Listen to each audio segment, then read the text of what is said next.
Today, we went through the launch director's go, no-go poll, held at about T-minus 2 hours. One of the several changes to Block 5 is in how we load propellants. We still use a liquid kerosene fuel called RP1, and our oxidizer is liquid oxygen. But instead of starting with our fuel load at T-minus 70 minutes, we begin loading both RP1 and liquid oxygen onto the first stage at T-minus 35 minutes. Those proceed in parallel until just a couple minutes before liftoff. We also start loading RP1 onto stage 2 at T-minus 35 minutes, but we let that complete and then add the liquid oxygen. That started at T-minus 16 minutes. So all told, that means that currently we're at about 95% full of fuel in stage 1 and 100% full in stage 2, with liquid oxygen being at 90% in stage 1 and about 60% in stage 2. So as we've mentioned before, we're also planning on recovering Falcon 9's first stage on, of course, I Still Love You, 340 nautical miles southeast of Kennedy Space Center. And we're hoping to bring you live coverage of stage 1 during its descent. Otherwise, vehicle's healthy, payload is healthy, the range is a go, and though we're watching some strong upper altitude winds and some thick cloud layers, there's nothing stopping us on the weather front from launching today.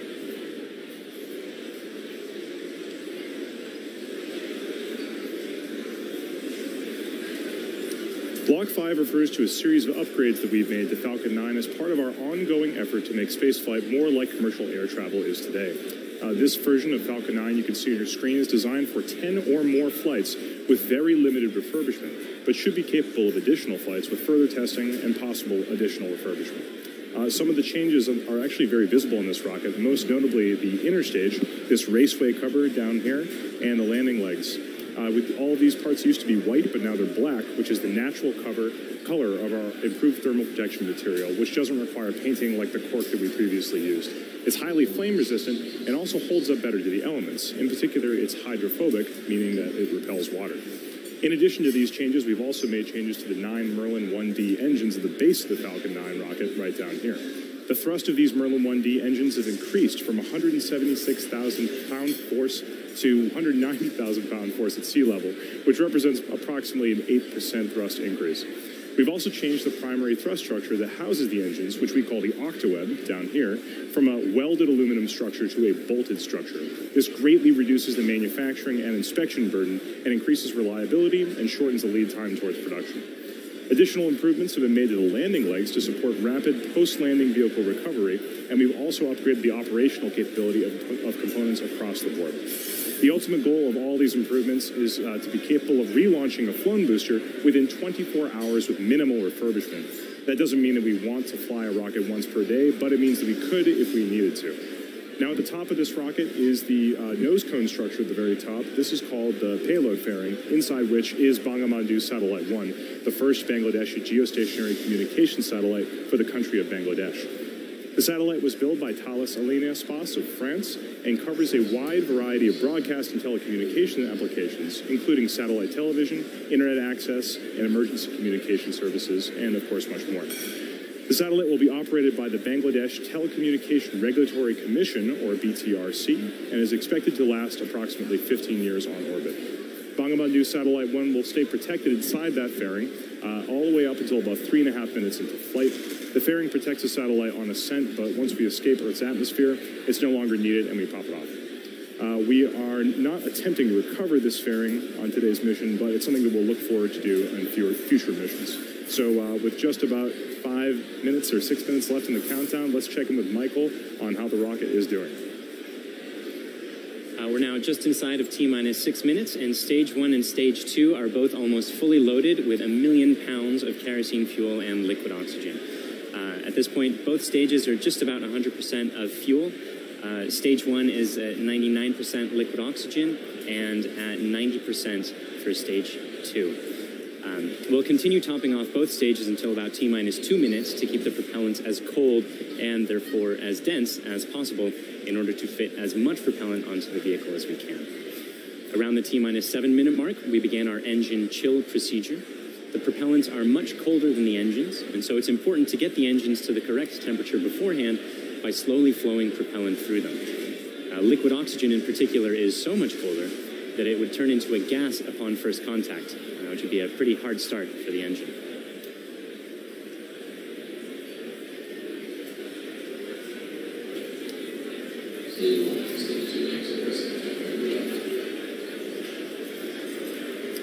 The strongback cradle is opening and will slightly retract away from the rocket. The strongback is the structure that's standing immediately next to Falcon 9 on your screen, not the larger gray structure. It will recline more fully as Falcon 9 and you heard the strongback lower has begun. At T-minus 3 minutes, we'll be performing an engine wiggle. That's checking the thrust vector control system to make sure that the Merlin engines will be able to properly steer Falcon 9 during ascent. And at T-minus 60 seconds, you'll hear that Falcon 9 is in startup, which means that the rocket's internal flight computers have taken over the countdown.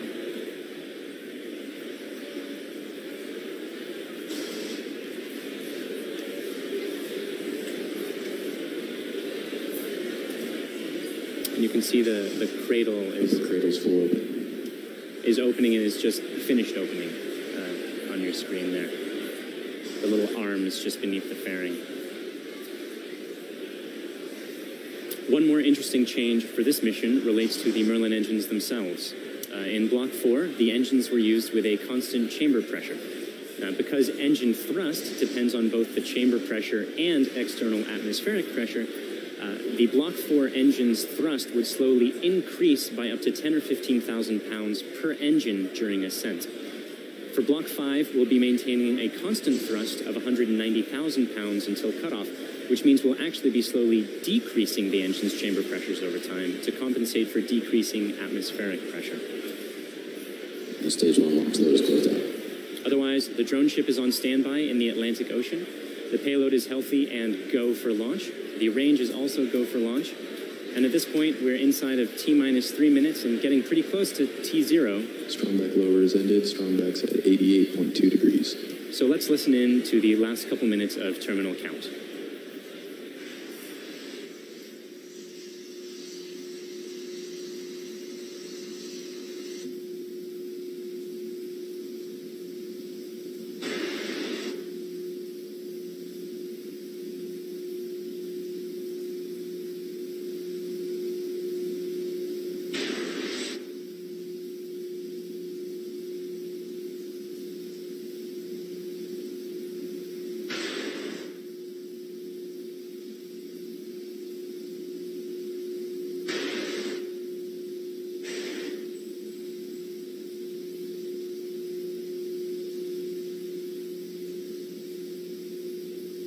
Stage 2 LOX load is closed out.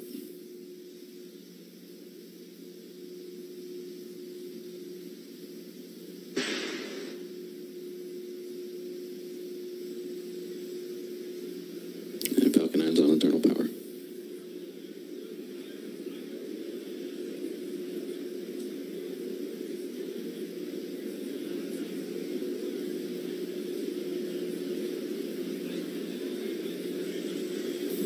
Gas closeouts.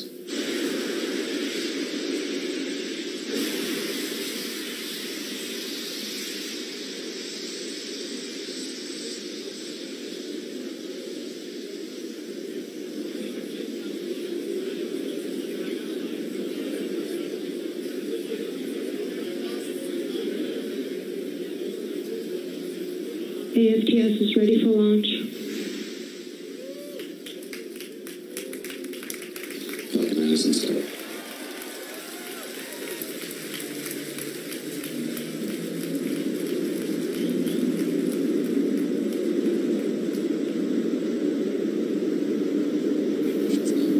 LD go for launch.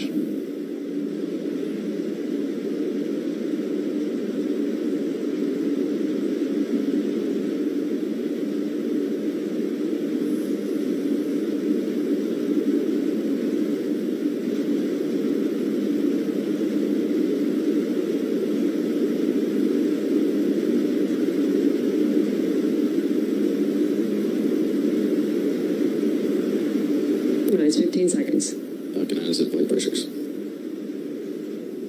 10, 9, 8, 7, 6, 5, 4, 3, 2, 1, 0. Ignition, liftoff.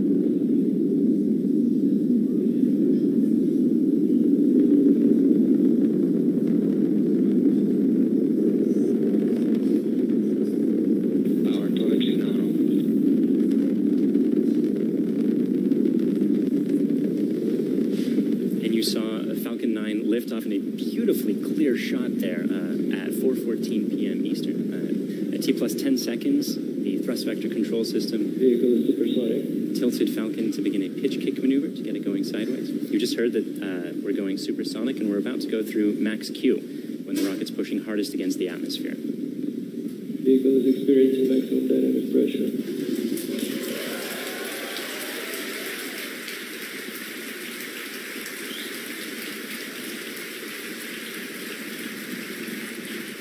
We've successfully achieved that major milestone of every rocket launch.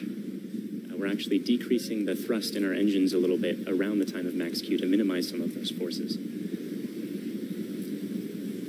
Coming up about 50 seconds from now, And back engine chill. there will be 3 events in quick succession. The main engines will cut off, the 2 stages will separate, and the second stage will start its Merlin vacuum engine, which you heard is just beginning its own chill procedure.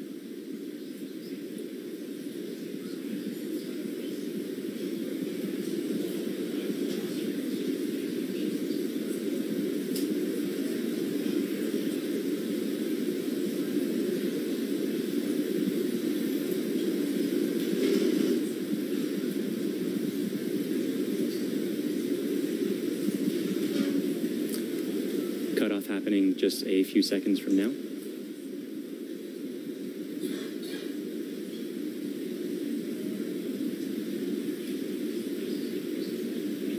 Pico.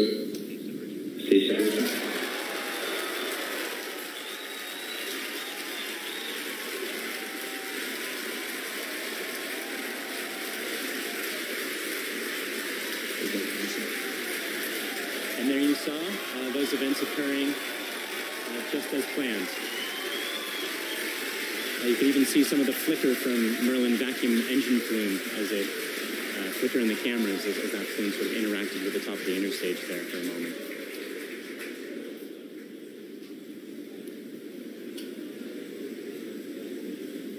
The next major event is the fairing deploy coming up just a few seconds from now.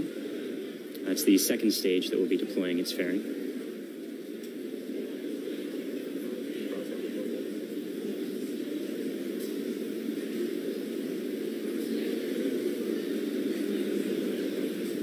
Vehicle is on nominal trajectory.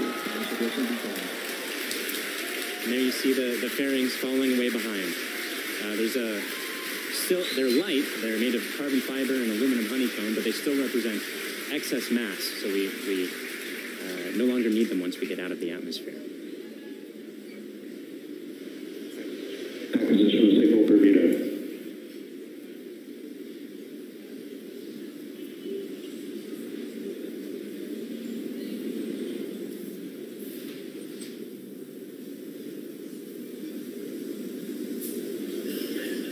For those of you just joining us, we had 3 events in rapid succession. We had a main engine cutoff from that first stage. We had a stage separation event, and then we had a second stage light, followed quickly then by a fairing separation. Everything's going great right now.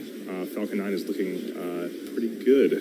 Right now, let's go over what we can see on your screen. On the left-hand side, that's a camera mounted on the top of the first stage of the rocket, looking down towards the 9 Merlin engines at the bottom. In that view, you can see those titanium grid fins. They slowly deployed just after stage separation, and those grid fins will allow the Falcon 9 first stage to guide itself back down towards the drone ship. Of course, I still love you. You can see brief flashes of those cold gas thrusters as they guide, provide additional control authority for that first stage. On the right-hand side of your screen is a camera mounted at the very bottom of the second stage, looking down towards the Merlin vacuum nozzle. Of course, at the very other end of that stage is the Bongobondu Satellite 1. Right now, that Merlin vacuum engine is glowing red hot with those exhaust gases as it propels Bongobondu Satellite 1 into its final geostationary transfer orbit.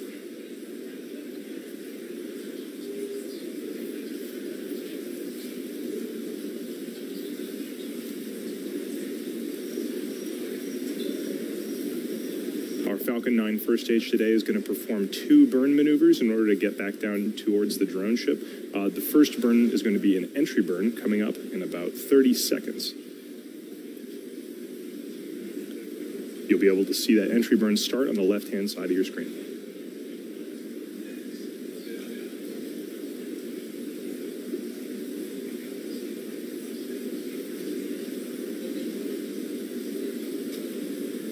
As a reminder, those bursts of clouds coming out of the Falcon 9 first stage on the left are those cold gas thrusters that, in addition to the titanium grid fins, allow it to provide or to control itself as it comes back down through the atmosphere.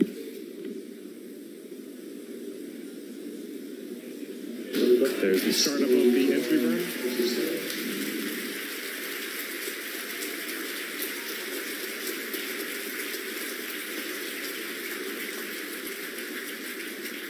At this point, the Falcon 9 first stage is actually only about 10% of the mass that it was on the pad. So it's actually pretty empty of fuel and liquid oxygen right now. So this entry burn is only going to last a few more seconds before cutting off.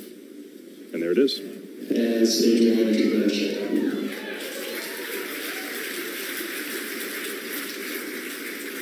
George has the rest.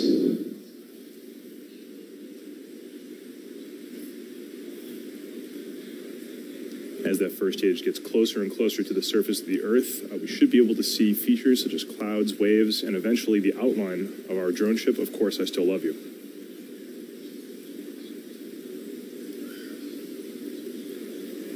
It looks like there may be some condensation forming on the inside of the camera, but we should get some good video. On the right-hand side of your screen, again, that second stage is still continuously propelling Bongobondu Satellite 1 into orbit. Looks like we may have lost video from the cameras on that first stage momentarily.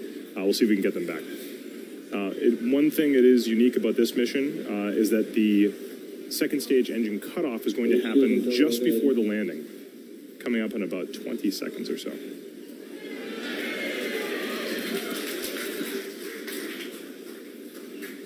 You can see in your mission status bar at the very bottom, the second stage engine cutoff and landing are right on top of each other, so be prepared for those 2 events to happen in quick succession. Stage 1, running back started.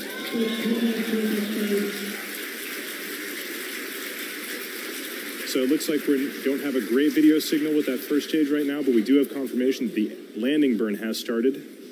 Those landing legs should be deploying very soon. There it is.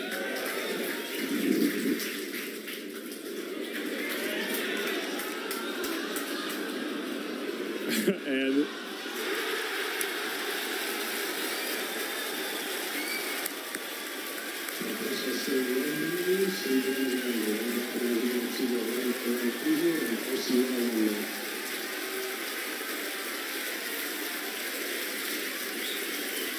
after a brief interruption in the video signal, we are looking at the 25th recovered first stage of a Falcon 9 vehicle. What a great sight. That is a camera on our drone ship, Of Course I Still Love You. The crowd's going nuts here at SpaceX headquarters in Hawthorne.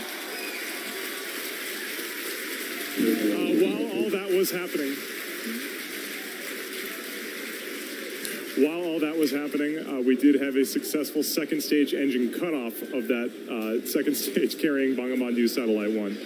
While we're all very excited here at SpaceX to recover our 25th booster, the primary mission is still to bring Bongobondu Satellite 1 into geostationary transfer orbit.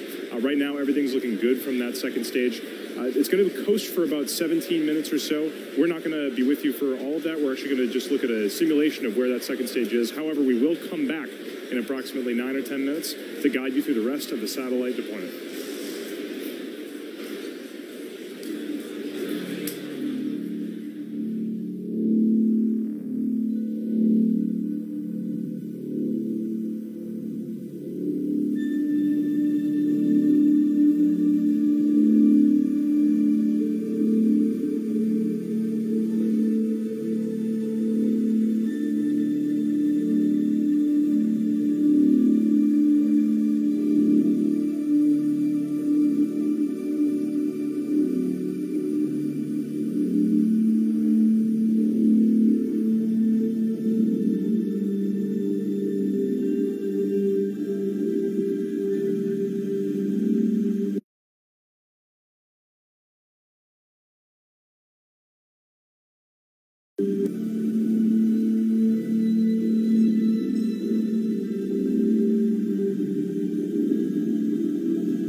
Just after 1 o'clock p.m. Pacific time, and you are looking at a live view of the Falcon 9 rocket as it awaits liftoff from the SpaceX launch pad in approximately 12 minutes from now. Welcome to today's live webcast of the Bongobondu Satellite 1 mission from Pad 39A at Kennedy Space Center in Florida. My name is Tom Perdario, and we're back today for attempt number 2 of our Block 5 Falcon 9 mission. As we mentioned yesterday, this is a particularly exciting launch as we have 2 very important milestones taking place. The first milestone is that the payload, Bongobondu Satellite 1, will be the first official geostationary communications satellite for the nation of Bangladesh. The second milestone is that today's launch is the debut of a series of upgrades to the Falcon 9 rocket that we're calling Block 5. These upgrades are designed to allow us to reuse each Falcon 9 10 times or more, and also reduce the time of refurbishment between flights.